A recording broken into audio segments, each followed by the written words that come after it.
And I always feel like I'm playing some kind of a risk by like bringing that into question. Like, is it really the meaning of life to like just have more shit than your neighbor? To just like do your best to be like, I think they're jealous. I think, yes, I'm pretty sure they're jealous. Hear that, Sandy?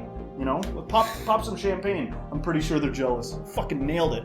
Like, why do I feel like it's a risk to criticize that? That sounds fucked up. Yeah. We've lost our way if that's the case.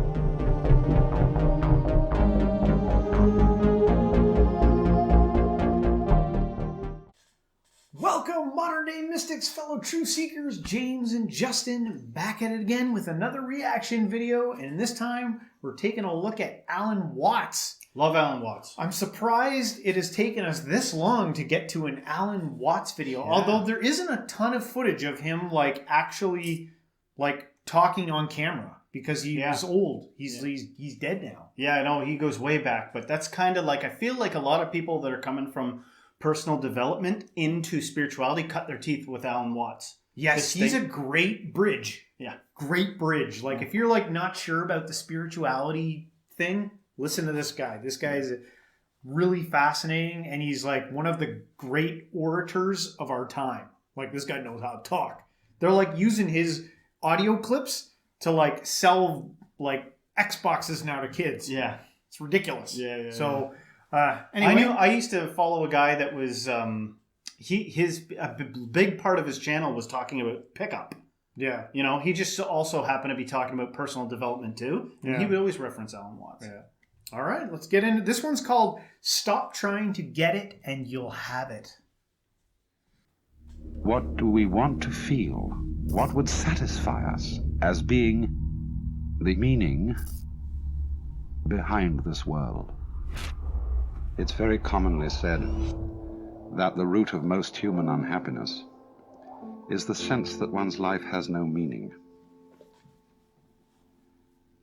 It's so often, you know, that we don't follow our ideas and our desires through. Most of the things that we want very fervently are things that we've only half glimpsed. Our ideals are very often suggestions, hints, and we don't know really exactly what we mean when we think about it. But there is this obscure sense in which we feel that life ought to have significance. An individual feels that his life amounts to something when he belongs and fits in with the execution of some group enterprise.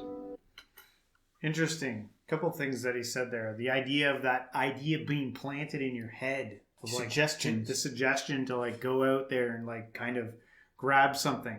You know what was came into my head is the role that trauma plays in somebody. You know, trauma can like destabilize you, right? And imagine the only thing you want is to get out of this horrifying thing and feel safe again, right? Yeah. Imagine that got planted in there, and then you it seems like it's paramount that you overcome that so that you can move on to some higher aspirations with your life. Yeah. But if you're stuck in some kind of trauma, you know, and I know sometimes it can be difficult, you know, I'm not undermining that or playing it. I'm recognizing it in my own self that there could be things where it's like, how are you supposed to get to some of the higher goals or the higher ideals if you're like just trying to feel right? Yeah. You know, that seems like, you know, mental health is like got to be the first step. Yeah. Big key. Yeah. He feels he belongs in a plan. And this too seems to give people a sense of great satisfaction. Why is it that a plan, why is it that fellowship with other people gives the sense of meaning? Does it come down perhaps to another sense of meaning? It does seem to me that there's a sense in which we often use the word significance, where the word seems to be chosen quite naturally, and yet at the same time it's not quite the right word. We say, for example, often of music, that we feel it to be significant, when just at the same time we don't mean that it expresses some particular kind of concretely realizable emotion, and certainly it's not imitating the noises of nature. he's going with like this imagery of like all this hard work going on. What do you think he's like getting at with like, because he showed all the people like grinding through their day, trying to achieve, trying to get somewhere. Well, I've heard of like doctors walking away from their practice, and then finding happiness in a far simpler life. Yeah. Like I'm not, some people are fine with it. Some people probably relish and revel their life as a doctor. But I'm saying, imagine you had some kind of high stress job that brings in the cheddar, but it's, but is interfering with your sense of peace and happiness. Yeah. How many people when they were a kid were told something like, you better fucking be this when you grow up.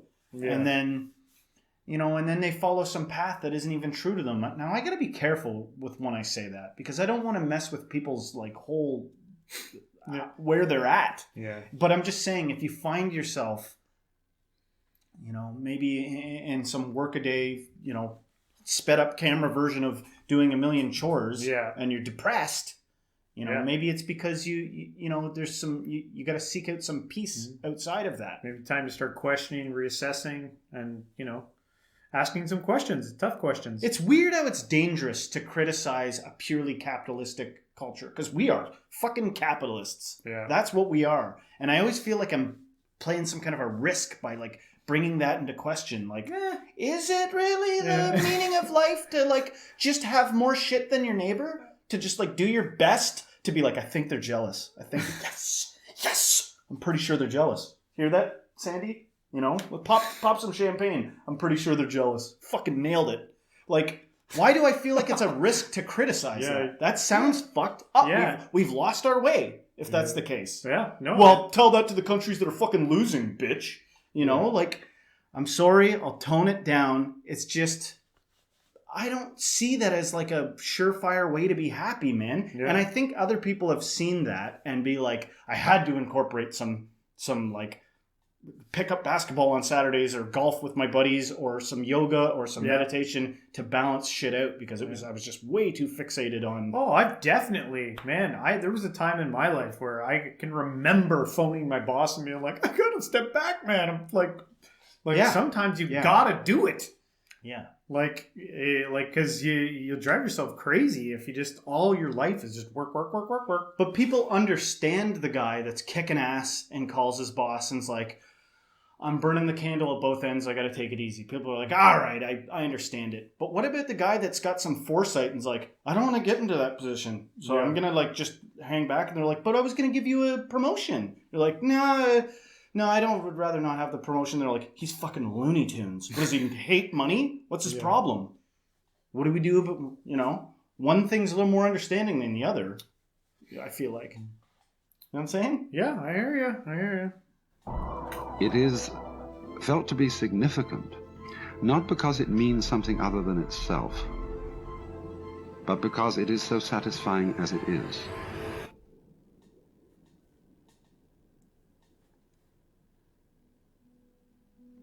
And we use then this word significance. So often, in those moments when our impetuous seeking for fulfillment cools down, and we give ourselves a little space to watch things, as if they were worth watching, ordinary things. And in those moments when our inner turmoil has really quietened, we find significance in things that we wouldn't expect to find significant at all. I mean, this is, after all, the art of those photographers who have such genius in turning the camera towards such things as peeling paint on an old door, or mud and sand and stones on a dirt road, and showing us there that if we look at it in a certain way, those things are significant. I feel like that's a superpower. I feel like you get to be king enlightened guy if you're able to find beauty and fulfillment, for Pete's sake, in ordinary things. Yeah. But I feel like so much more commonly is, what are you looking at? It's boring. You know what I mean? Like, have you ever tried it? Yes. Yeah. Yes. Come on, man. Yeah. It's hard to do sometimes. It's really hard when you've got a lot on your mind. When you got like, Yes. you got to do this, you got to get, Yeah. and you're trying to be like, I know I need to be like appreciating Yes. the like this. If you know? you're depressed, if you've got a lot on your mind, you're stressed out, there's some like urgent need, you're sad, or you're what did you say? You're busy? Yeah. Yeah, it's kind of hard to see the beauty in things. And to the point where, like, you remember the movie American Pie, that kid who was like recording a bag blowing in the wind and like crying at it?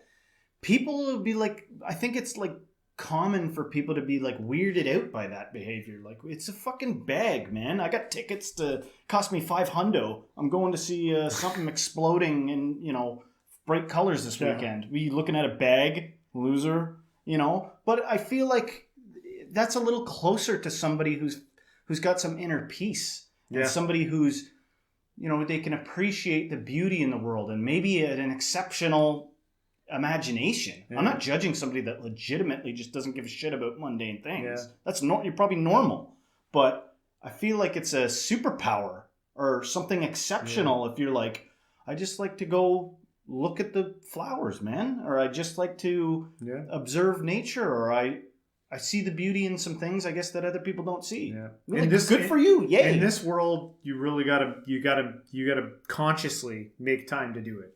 The way the world works, at least where my world. Oh yeah, it's hustle and bustle, man. I've been in traffic before and like been having an epiphany, and I'm like, holy shit, I gotta write this down. It's like, like no time. Like, get your head out of the clouds, space cadet. Like, no time to think. Yeah. Go. And then it's not, for some people, unfortunately, it's not till they have a breaking point. And they're like, thank God I, had a mental breakdown because I needed some rest.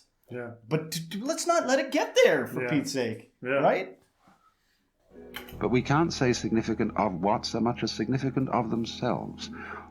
Or perhaps significance then is the quality of a state of mind in which we notice that we're overlooking the significance of the world by our constant quest for it later. Yeah. All this language is, of course, quite naturally vague and imprecise, because I think the wrong word is used. And yet not entirely the wrong word, because, as I said, it comes so naturally to us. But it certainly is an attribute, not only of those moments in which we are tranquil inside, but also of moments of deep spiritual experience, that in those moments the significance of the world seems to be the world. I like that. The significance of the world seems to be the world. Yeah. You're living in a miracle. Like, really, when you look at it, this video does a good job because it's showing all the beautiful imagery and letting you see, like, all the stuff that you just take for granted when you're not looking at it. This is the whole video, is to, like, look at what you're taking for granted. It's kind of like showing you. Have you ever been in a manic state? No, that's a good point. I don't want to underplay that point. They're showing you all this stuff, so it's a little easier. I'm bringing kind of some intense energy to the thing. That's here. okay. But have you ever been in kind of some kind of like a manic state where everything seems really great, like everything's going well, Yeah. And I feel like there's been times in my life where it's like, suddenly there's beauty in places I didn't recognize it before, and all my thoughts are ones of positivity and stuff like that. That's just not naturally where you always reside, it seems. Yeah. It's like, and in some cases it's like dangerous. It's like, you're Icarus. You're flying too close to the sun right now. You need to come down and be a little more grounded. Yeah. So maybe again we return to some idea of balance. Yeah. Yeah. But how much balance does it take to just find some appreciation in things? Maybe it's a practice. Yeah. Well. You practice growing appreciation for the things around you. Yeah. I think they were showing a couple examples of that there.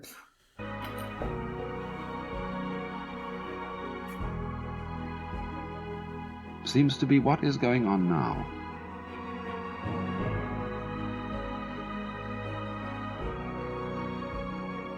And we don't look any further. The scheme of things seems to justify itself at every moment of its unfoldment.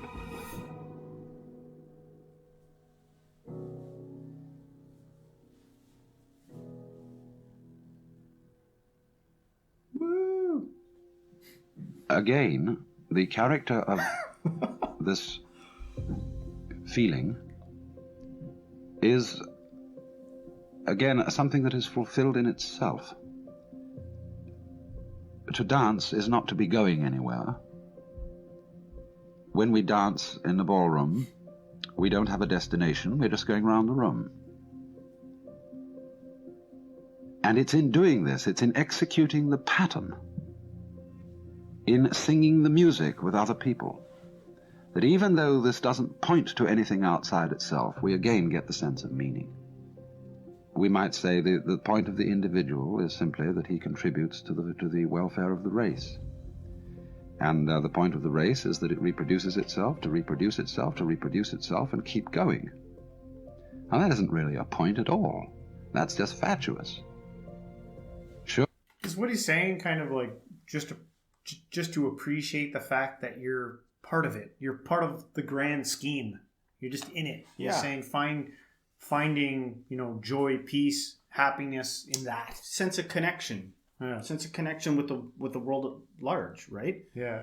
And I feel like some of these thoughts and like these feelings of connectedness with everything are state dependent. Like what state you're in. It's easier to imagine certain things depending on the state that you're in. Yeah. It's easier to get a sense of. And maybe all these spiritual practices are trying to like train you how to remain in that state so you don't keep veering off like path. Yeah. Well, the race keeps going because going is great, because it's fun. And if it isn't, and never will be, then there's no point, obviously, in going. I mean, looking at it from the most hedonistic standpoint.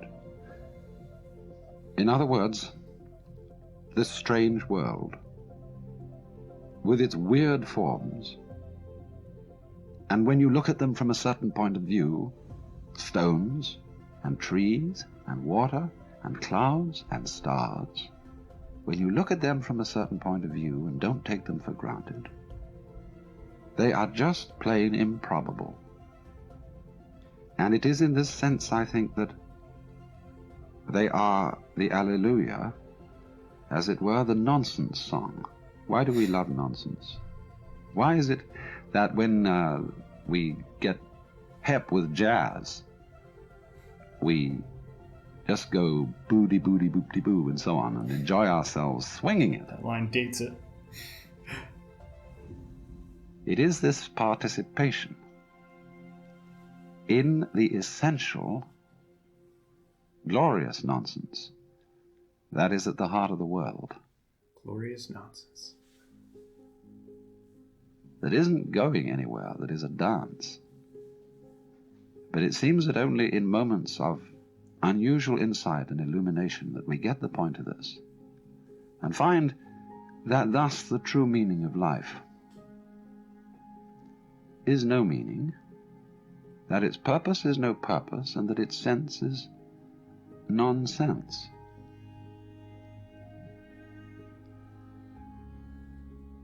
But still, we want to use the word significant. Significant nonsense? Yes, nonsense that is not just chaos, that is not just blathering balderdash, but that has in it rhythm, fascinating. I feel like sometimes I get it. Sometimes I get it.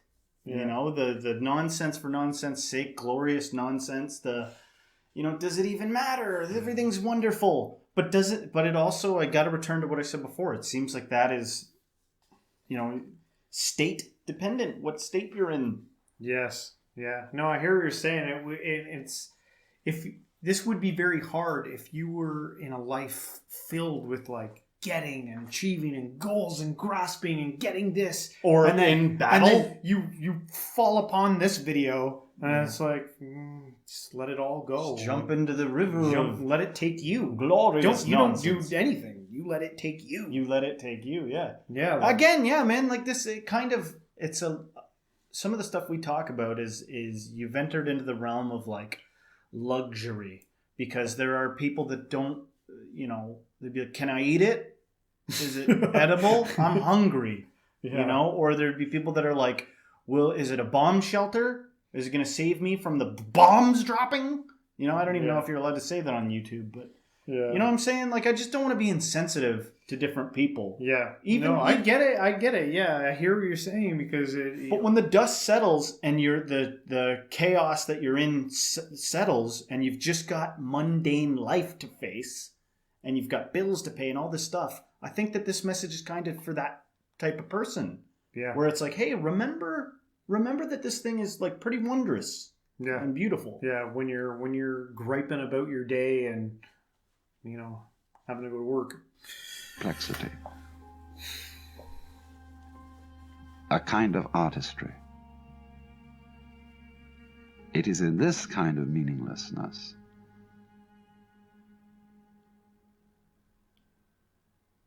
that we get the profoundest meaning. Ooh, the great Alan Watts. Yeah. He's easy to listen to. I like listening. Voice to like molasses. I used to listen to Alan Watts back when I was a landscaper. I would throw that in my ears and I would work away and listen to a lot of Alan Watts. Yeah. He's got like that grandfather comforter. Yeah. Like he's like, sit down, children. Let me tell you a story. Yeah. Like a cozy elder or something.